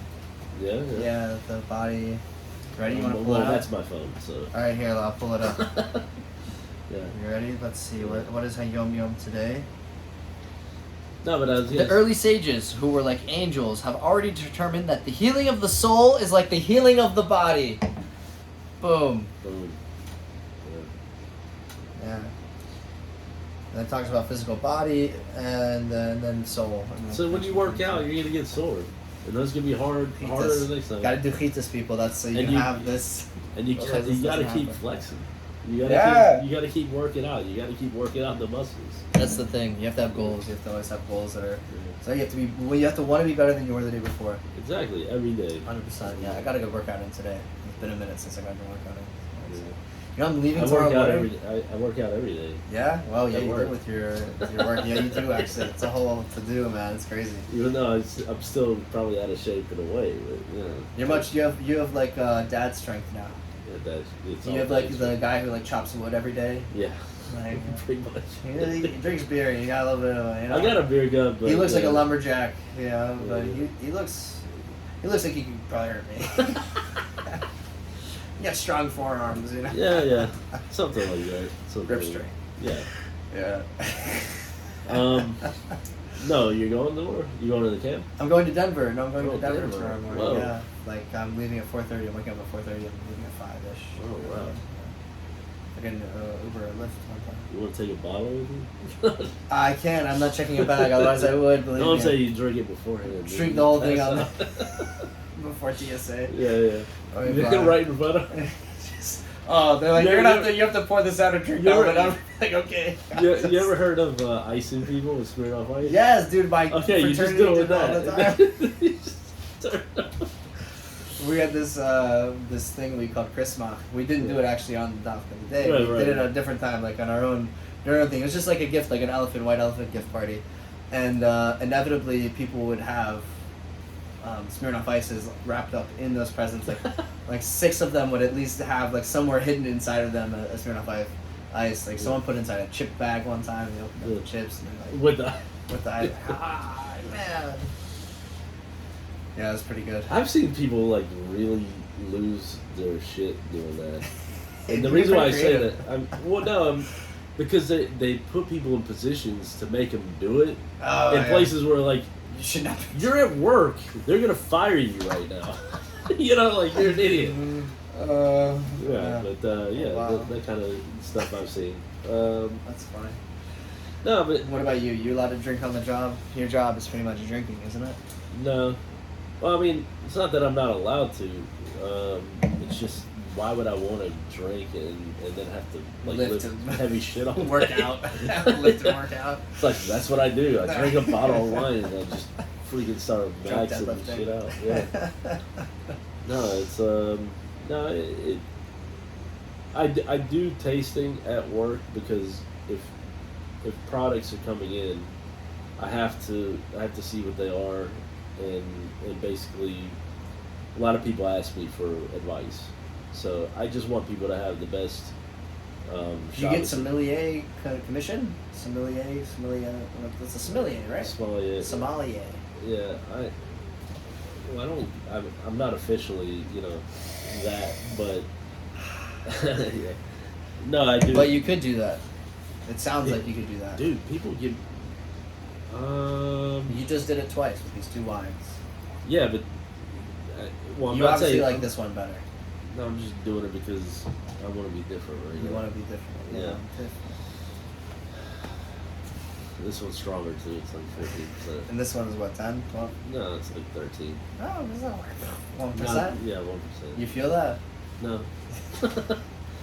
But no, it's more about like when I'm helping people get ready for Yom Tov and stuff and Shabbos. Like I actually want to know like what I'm dealing with. Sure. And honestly, it's not that I like or prefer every one. It's like I have to like think about what is this person like. I have to listen to them, and that's the best way to pick a a case for somebody. Like a lot of times people just hand me a box and they say, fill it up. I want everything different, but I want I want you to Tell me what you this like. is what I'm like, what do you like? My dad took a bartending course in college, Yeah. Kent State, Nice. Yeah. and so he became a certified bartender at the end of the course, and he said, Certified psychologist. yeah, exactly. So a certified bar side therapist. So he learned two things. This is what he says. He says, one, the first thing he learned is a pint's a pound world round. Mm. So if you get a pint of beer, you're literally asking for a pound of beer or whatever it is, pint of whatever you get. And the other thing he said he learned is that whether it's $2 Chuck or a $600 bottle of wine, Yeah. doesn't matter. What it comes down to is, do you like it? Do you like the taste? That is exactly what I try to explain to people.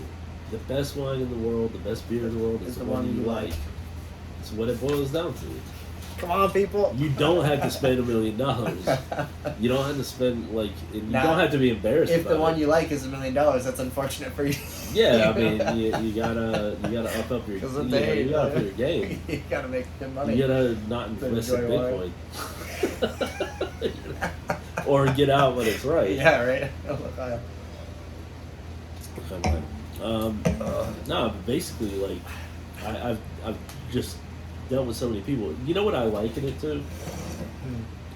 Because everything like that is so subjective. Food is so subjective. Sure. Wine, beer, Yeah. and I used to deal with beer also, but IPAs, you an IPA guy?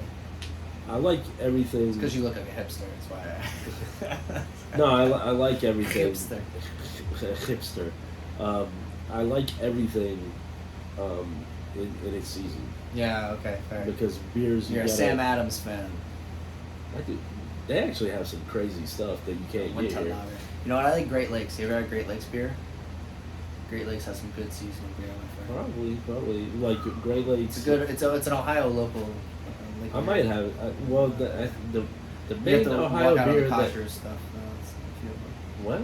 Koshers on a few of the beers. Yeah. Well, yeah, they might have some crazy stuff. Like in Yeah. South Carolina, they had like oyster salads and stuff. What? Yeah. No, but as far as Ohio is concerned, I think what is it? They have Hoppus Maximus, Old Leg Humper. You ever heard of that? Yeah. What is that brewing company called? I can't even think of it right now. They have like some really good beers though. Old Leg Humper is a good porter though. Yeah. Everything is like based on like Hoppus Maximus has got like a Viking looking dude on it, Oh, okay. Yeah. I know and what then you're talking the about, yeah. Old Leg Humper is a dog. Yeah. Okay. Yeah, Okay. like, Sure. yeah, it's like a lab on there or something. But no, I mean the way that I look at those things is that it's so subjective. It's kind of like a movie. When you watch a movie and you're watching it with somebody that doesn't like that movie, it will affect the way that you're watching that movie. So when say you like this, but I don't like it, and I'm like shitting on it the whole time, you're Yeah. You're Not naturally gonna- I'm not not going gonna to like it as enjoy much. it as much. I mean, Yeah. you still might like it, but you're not going to be like, As vocal. yeah. Yeah, especially if I'm afraid, if I'm not comfortable. Yeah. That's what it comes The down to. Is fear, it's yeah. on me though. That's on me. You can literally say whatever you feel. You should feel comfortable saying whatever you feel about this one. Exactly. And What's up? we're in the middle Hi. of a almost podcast type thing. Oh, nice. I mean, you can join, but I don't know how. I don't have a glass. Do you have a glass? No, I'm good. I'm just. Peeking in. We have a live audience. Live. Woo! We thought about doing it live, and then it was kind of like, you know, No, I just heard two guys talking, and I'm like, what's going on? we're dudes, yeah. Going We got Two guys enjoying wine. a light in our face. Yeah. I mean, if you have a cup, I can give you something. No, we're about to go to sleep. Okay. So that's a good nightcap. The heavy one, the other one. The cherry one is actually pretty good for like knock you out. This one's so much later. What would you pair it with? We haven't said anything about this other wine. This regular red wine. This is a good table wine. It's good for like pastas and stuff. Yeah, it's like I feel like it's a lunch, not a dinner. Yeah, lunch. Lunch wine. Lunch, not dinner. It's your Shabbos day wine, not your Yeah. Friday night. You know. So, Usually I've been doing rosés during the day. yeah, that's you're into that. During the summer though. Too sugary for me, a little too sticky. Yeah, some of them aren't that bad. Yeah. Like some of them are just they're pretty good. All right, later, skater. Tough, brother. You Lot will. of time. If it was going on, I would have probably hopped in. Do you have $1 on you? Considering I'm in pajamas, which Do you have $2 on you? doesn't have any money, Okay. Well, Do you I am have- leaving tomorrow, and it would be. where are you heading to? I have a trip. I'm going to Denver. Also. So Sacha. thank you very much. So here's Whoa! Look at that! Shoo! A Rebbe dollar. well, Straight from the schus of the Rebbe, from a chassid of the Rebbe, straight to me. Schlitzmas. Slip was money. Thank you so much. I appreciate You're it. welcome. You need one for the way back? No, it's alright. You're gonna split it up into 50? Yeah, I'll do 50-50. Yeah, 50-50, alright. 50-50. Appreciate And it. then that's my question. You're going upstate. No, he's Yeah. like, open. No, he also asked that right off the. Yeah. You're going upstairs? No. No, because you're debating, and you know, I'm going to Denver. and you loved like that whole What, upstate? last year. Yeah, upstate was a lot of fun. Yeah, I had a good time. That was just you going up and down with the truck and flipping it and We talked We about that talked also. about He needs to meet the Menasher. I'm infamous for flipping trucks apparently. Yeah. You know what's a really crazy story is, you Yes, know we should Yisrael know. Shem Tov, the Red Devil, the guy yeah, who was like famous during the riots of Crown Heights, all other times. and amongst a million other times for sure, for all sorts of crazy things. I was at his house and he was telling me a story about how he was at a meal with the Rebbe. He was at the meal with the Rebbe. The Rebbe had matzah at the meal and he like passed out bread and he passed out pieces of matzah and he cracked up the matzah and wrapped it up into a napkin and put it inside his jacket pocket. And then he commenced the meeting and they were just kind of like for bringing, having a meeting sort of thing. And he said about an hour and a half in, someone came in and whispered into the Rebbe's ear. And the Rebbe took out the matzah and handed it to the man, and he left. What happened was there was a group of kids that were headed to camp, or a group of campers that were driving a van, and they flipped the van. And there was 6 or 7 students, like campers in the van, and they all survived flipping this van like a few times. Like it flipped over like 3 or 4 times. I think 3 times was what they said. 3 times it flipped over on the road.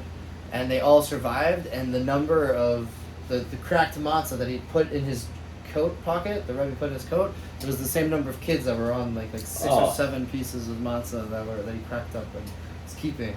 And then he gave it to this guy, and he said each kid should have, each camper should have a piece of the matzah. Yeah, it's a wild Crazy, story, dude. but I'm just saying like, that's normal. For his, Yeah. what was I not Well, that's saying? what I was we're- literally that's what just we're talking saying that, about, like, yeah. by the Rebbe, like, by the Tzemach Tzedek, like, miracles were happening so often, like, falling off the table, like, Yeah, people it could was- care less, it like, was by- whatever, it was like, it still was by drink, the nothing. middle of it. Yeah, amazing, right. No, but the thing is like we're in a place where we see things like this that Yeah. just aren't normal, Correct, but they're normal. but now they're normal, so it doesn't have the same effect. That Right, same no, heroin no, bump no, that it it's- usually gives you, it's not it- there. It's Yeah. a very common thing. You go on the side, you go somewhere, so oh, I have a bracha, or I have a story from your Rebbe, and they're like, my wife and I couldn't have kids for like 10, 5, 15 We wrote a years. letter, they go Kurdish, or we got a bracha straight up from the we Rebbe. went to the Rebbe, and he Yeah, handed but us that $2, and we had twins. Yeah. And All the time. you're like, and then you have You're a to dime a dozen, that's what it is. being You're a, like, being yeah. a chassid, especially if someone's not necessarily like so. They may not consider themselves a chassid of the Rebbe, or they may consider something a little. Yeah, bit exactly. connection. It's And not you- like it's you not have- like you have to be like, oh wow, that's amazing. and you have to be sincere about it because for them that is a huge thing. But I also like don't ever tell them that like I'm sorry, bud, but that's a common story these days. Yeah. Like there are some wild, crazy Reb stories, but like they're really like out there, not just this happened, that, and That's like a regular off the street Rebbe story, like miracles. Yeah, there's all sorts of miracles that are just like common. They're just like And that's does happen around here. Yeah, as you're saying, that's what's awesome. That in itself is a miracle. The fact that like these things that are not normal, that we consider now normal, and has been rationalized to us as, oh, that's cool. Like yeah, like, yeah. people's Mind-boggling. lives being saved. That's Mashiach By times. So that's how gestures you know of it's the Mashiach Rebbe. times. Like these miracles are just like, yeah, that's how it is, man. When you're permeated with Hashem, like Miracles. miracles. Yeah. It's when you do that. Mamish. I find that cool. So when you take that step back and you Mamash. realize Mamash, like, there you go. I really That hope Duolingo is really That duel. Duolingo. I really hope you're editing this thing eventually. No, maybe we'll see. It's been pretty solid so far, I think. Yeah. He's like, no, I'm gonna cut out like half of this. No, I had to. The weird thing is, I'm gonna have to watch all of it to know. How long are we at? Can you see how long we're at? I don't know. We're at an hour Hour. and 25 minutes. Wow, it's pretty good. Yeah. We've been down here for a minute. I'm leaving at 4:30 tomorrow. Wow. I'm waking up at 4:30. I'm leaving at 5.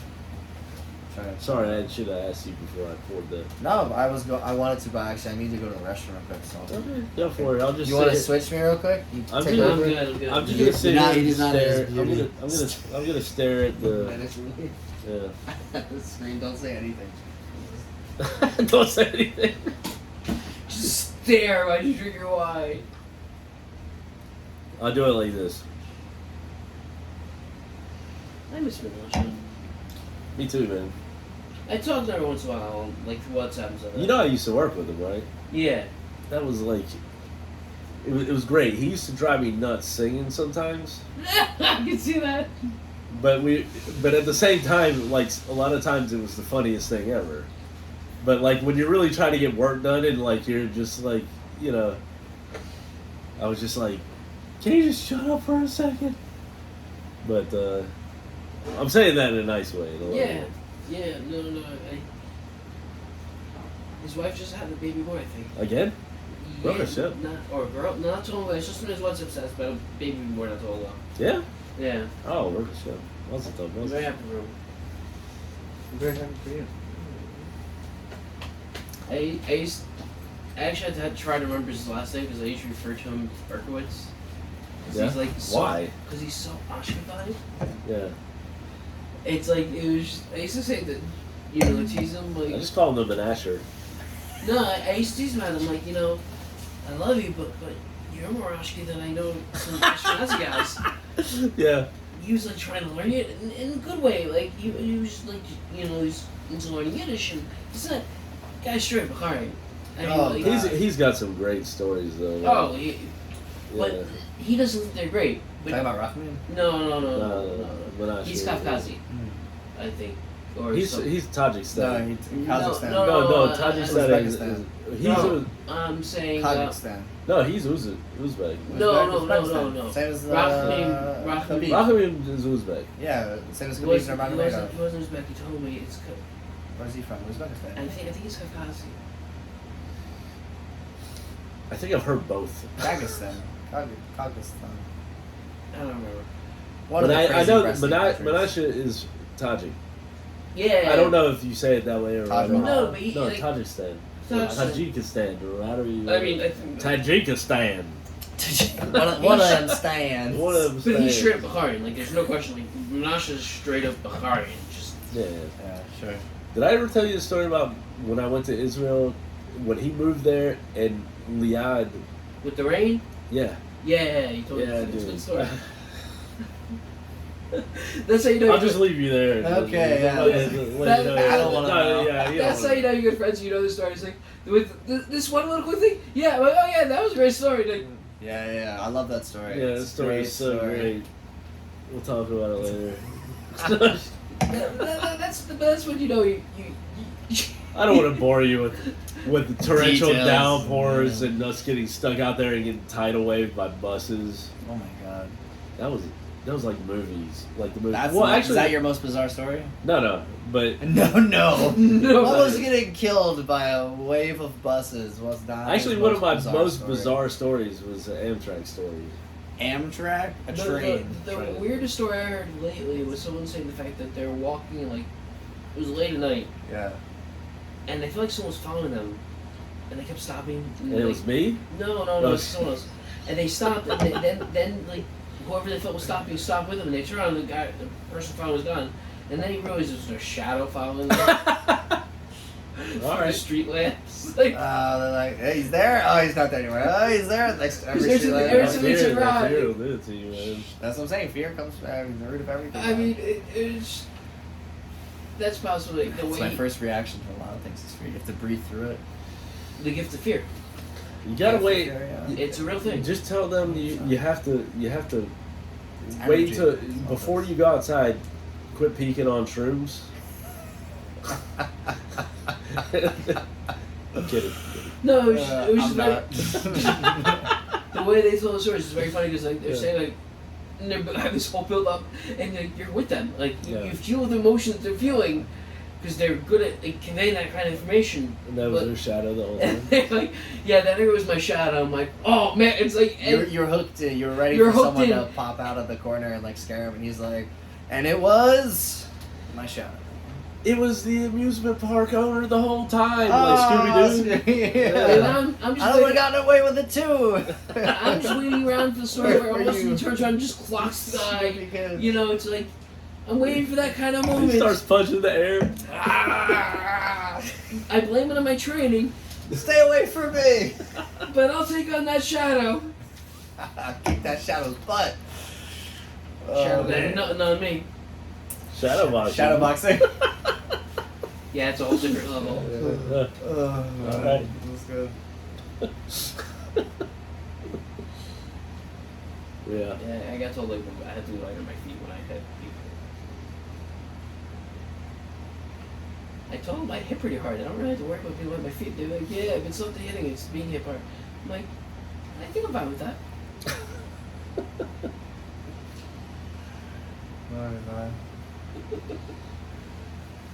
Don't you work tomorrow? Yeah. Good night. I don't even know what Anon. time. I'm sending you to bed. I mean, It's late. it's not that way. You ain't tuckered it's out? It's not. It's like a little past 11. It's not Oh, so bad. okay. What day of the week is it? We were on Wednesday. You got a flight.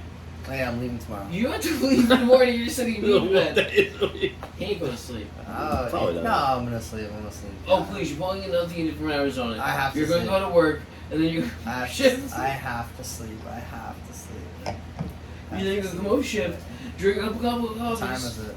I have to sleep. I'll sleep 4 hours. I don't mind. I'll sleep 4 hours. Yeah, it's fine. I actually slept 4 hours last night, not even meaning to. I woke up at like 6 a.m. Sleep on the plane. I slept on the plane all day at work. Oh, you while were I Denver? lifted You shit. should look up from Menashe while you're there. Huh? You should look up some Menashe. That's what I'm saying, the Menasher. Yeah, he's in Denver, dude. Tell me a minute. That's what I was mentioning before. He's there. Laser's not there anymore. But Where is he now? Dallas. Is his bicycle still around here? I just gave it to Danny last night. I go, no. It's like Sunday. It's a project. I don't want to. I don't feel No. like dealing with a project. No, I just want to make sure there's progress going on, and like, cause like it's years ago. Yeah.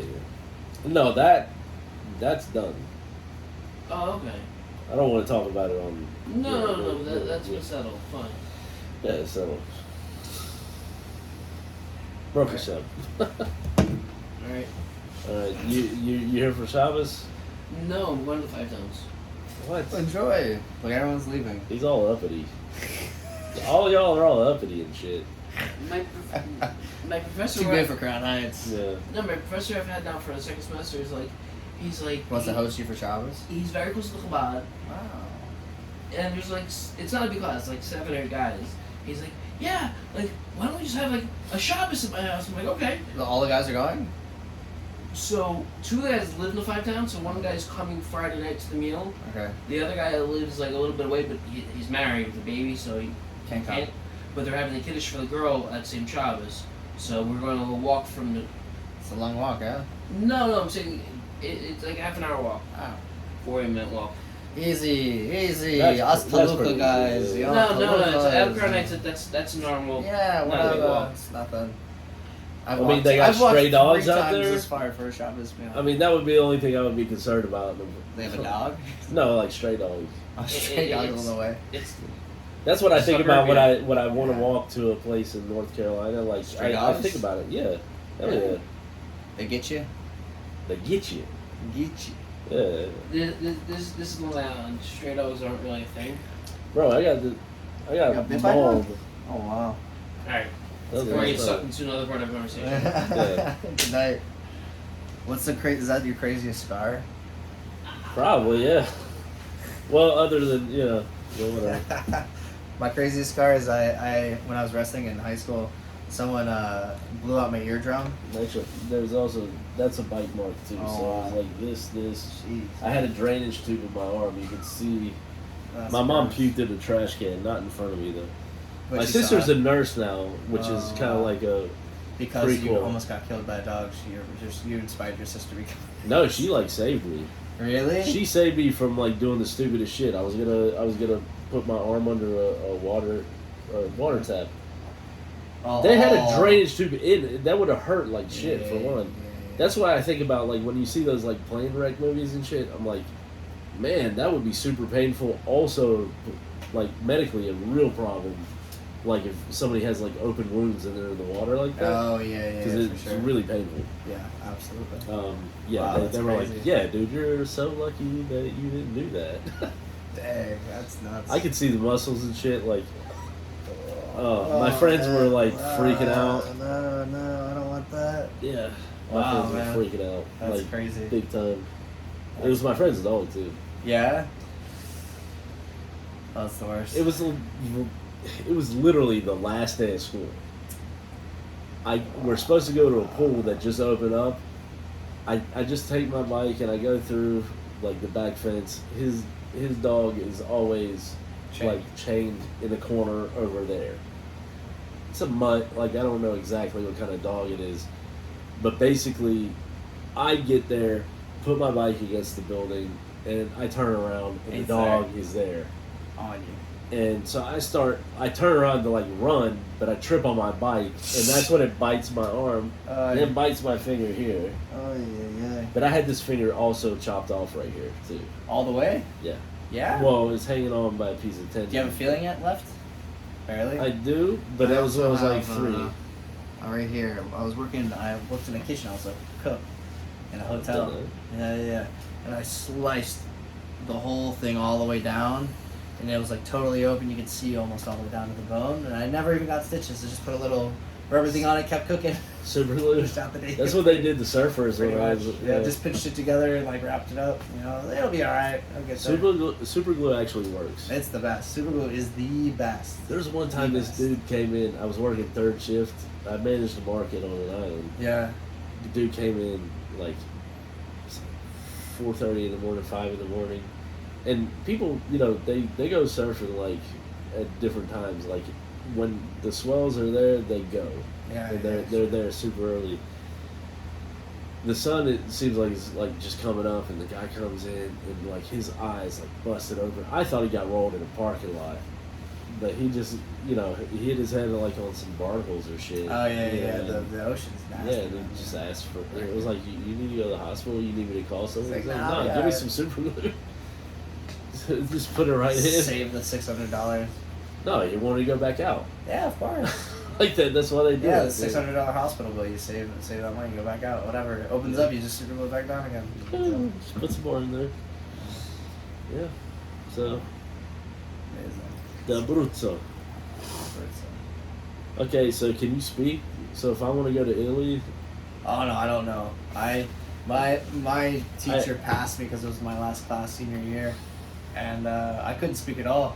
And part of the final was to sit in a room with the teacher and like have a conversation with them. and like she would ask you a few questions in Italian. You're supposed to Yeah. respond in Italian, and so she would ask me, and I would I stared at her. And she's like, "You didn't learn a thing in my You class," just said- and I was like, "Nah, butch. Uh-huh. Yeah, what you mean? Pizza pie. Pizza pie. When the moon hits your eye." No, Like, what are you, she the passed nuts? me. She gave me a C and passed me. Thank God, because she knew I was graduating. So Sounds like She's a very machine sweet. story, but like very sweet woman. You ever heard that story? I had a lot of fun in that class. Which one? The machine. Oh yeah, it's Like, exactly like that story. It's almost Except for except I without didn't go to the- Italy and I didn't join the Italian mob. and you didn't rob a train. I didn't. Yeah, I didn't do any of that. Yeah. I just talked in a room with my teacher. And she passed you. That was it. Yeah. Yeah, it was pretty deep. Oh, I didn't tell you about my Amtrak story. You want to hear it? Your what My story? Amtrak story. And yeah, let's hear it. It's crazy Amtrak, the most bizarre story. Okay, so I've done this plenty of times just because I didn't want to fly. Because the Wow. first time I flew on a plane, I was Turbulence? 27 years old, emergency landing. We took off from Charlotte, North Carolina, Yeah. supposed to go to DC, landed in Raleigh. Oh, you didn't make it very far. Exactly, but we were in the air like long enough to make it to New York and back. They just like circled around Raleigh, and everybody on the plane was like freaked out. And I tend to like It's not feel an the other emergency people. landing. They just didn't have room for you at the airport. They didn't, but it That's no, it was a the- hydraulic pump leak. So like Oh, it's yeah? actually like it's a real problem. So, but you would have made it to DC. Is what you're saying? You could have made it Yeah, and there. I'm just like, why the why did we just why do we just fly fly there? around? We're just banking like this, like for hour. You know, it's like a Just making a left turn for it's the like a next 10-minute hour. yeah, it's like a 10-minute flight. Oh, And this is my gosh. first flight, so everybody's in the flight. Oh, like, yeah. What's going on? They don't say a word. I'm talking about the flight. I'm not even talking. Anyway, Amtrak. So, Rocky Mount, North Carolina, which is on the eastern side of the state. It's like in the middle. It's kind of in the middle of nowhere. Yeah. And I get there. I get dropped off. All they got there is oysters. Not really in Rocky Mountain, but Rocky Mountain's not like Rocky Mountain oysters. it's not Rocky Mountain. What is it? Rocky Mount. Rocky Mount oysters. North Carolina, Rocky Mount, North Carolina is like You know what Rocky Mountain oysters are? I don't remember like They're buffalo balls. Buffalo. Oh yeah. That's Colorado though. Ah, Rocky Mount, North Carolina is like that's where I'm going tomorrow. yeah. You're going there tomorrow. Like Rocky Mount's like Ah! okay. So like Rocky Mount, North Carolina is like near the coast. Okay. It's like 95. You ever went 95 all the way Sure. down to Florida? Yeah, So yeah. you probably go near there. Got it. So Spring break out there. yeah, this ain't spring break over here though. Like I get dropped off over here, and when I get dropped off 10 minutes after my ride leaves, Yeah. I am the only person in the station with the lady behind the counter, ticket lady or whatever. Yeah, sure. Like 8 cop cars blaze into the parking lot, and I'm like, what the fuck is going on here? Sorry, I've been drinking a little bit, and plus we've been here for a while. That's the first F-bomb I said, but thank Oh, you said an F-bomb? I didn't even realize. yeah, I did. We can edit it out. You put a bleep on. I'm not gonna do it. Okay, so basically, If you made it this far in the yeah, video, you can handle it. you can handle it because I seriously You doubt love it. us if you made it this far. So they pull into the parking lot. I'm like, we're both like, we don't know what's going on. Sure. Then they just get back in their cars and leave. That's it. They come, they leave. Come, get out, and they leave. There's one left, and we were kind of like, what's going on? He said, there's some blood outside. We're trying to find the guy that it belongs to. So they literally taped off an area where there's a pool of blood. You could see a trail of blood away. This is by the tracks. I didn't see it until I went out to get to the train. Plus, my train is 2 hours late, 2.5 hours late. They delayed it. So I get there. There's a 2.5 hour delay. It's a 4.5 hour train ride from there to where I needed to go. Oh my gosh. So this is already six. That's 6.5. Well, 7 hours now, right?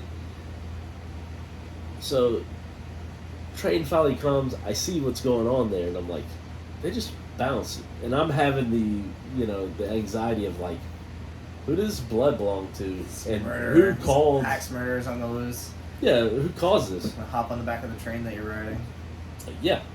So we get on the tracks on the road, and we get to Fayetteville.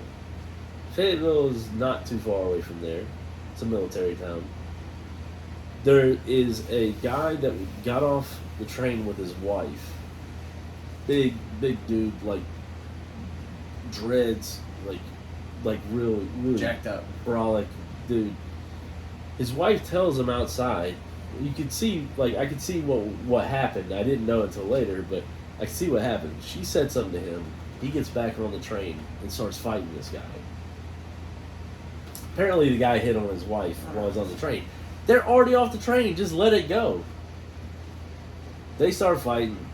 The other guy is like, he just has his dreads held tight, and he's got him on the ground. Like, and he won't let go. Wait, so the jacked up guy is now getting beat up. He was beating the other guy up, but okay. the other guy got control of the hair and you. just kind of Held like on to it. neutralized them Yeah, sure. and waited until the cops got there about 30 minutes later. Oh my gosh, two cops showing up. And, all right. So the cops show up, they arrest both of them. I don't know about the wife, but she probably should have been arrested too for starting the shit. And then, so finally we get back on the tracks. Yeah. And then we get to around the South Carolina border because we were in Rocky Mount. I'm going to Charleston because I used to work there or in that area, and all of a sudden you feel like just kind of like a little disturbance. We ran over somebody. On your way to Lafayette? Lafayette, Charleston. From Charleston. That was from Fayetteville, but Fayetteville. Oh, yeah, on the way out, but we're like in the middle of the woods. Apparently, like they were like, yeah, it happens all the time. It never happened before, but like people who commit suicide on the track. Yeah, sure. It was like apparently it was a homeless guy, and we ran over this guy, and then we had to wait for EMS. We had to wait for everybody to get out It's a there. whole to do. And Yeah. also the conductor has to like get changed. They don't let them go on, so we had to wait for that guy to get there. That whole trip took 13.5 hours, 4.5 hour trip, and it was in the middle of the summer. Our car had AC. The one behind us didn't, so everybody piled into ours. And it's hot. It was hot as shit, and then I have to listen to people like, oh my god, like I'm gonna call and complain. It's like, what are you complaining about? It's like we just killed somebody. It's like, can't we just leave? Like all these people are like, can't we just leave? It's like, no, you can't just leave. You have to Go through the you have to go through the procedures. Yeah, you know, oh my gosh. it was kind of like a. It was That's an pretty experience. bizarre, man. That's pretty bizarre. But see, the thing is, I've had like some really crazy travel experiences. Sure. They're all by myself. So like I bought a GoPro. I'm gonna start like filming like Everywhere you go. just make it. I call this channel the Chronicles of the Hillbilly Classic. I know it might be kind of lame, but like No, I especially dig by it. I'm myself. here for it. Yeah. So, Fine, fine. No. brother. No, it's alright. I'm good. All right. I All have to right, wake up in I a think few hours. Okay, so I think this is. I have to pee pretty bad too. So Yeah, I we're think- gonna call it on I this. think we'll call it. This is pretty solid.